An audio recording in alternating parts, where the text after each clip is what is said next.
வணக்கம். விஜய் சாரோட personal life பற்றி பேசுறது அன்எத்திக்கல். நான் அது என்றைக்கும் பண்ண மாட்டேன். 2 விஷயம் அவர்கிட்ட கேட்கணும்.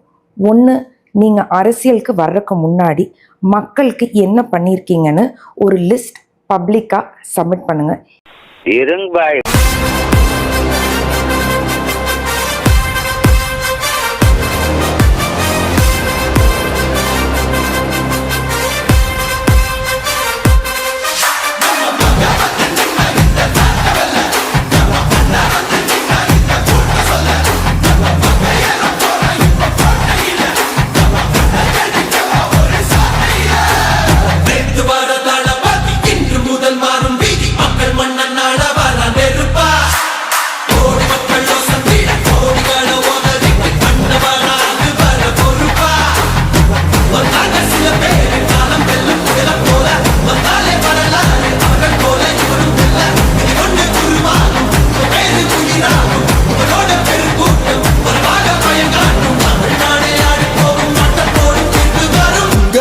உங்க விஜய் உயிரன வரனா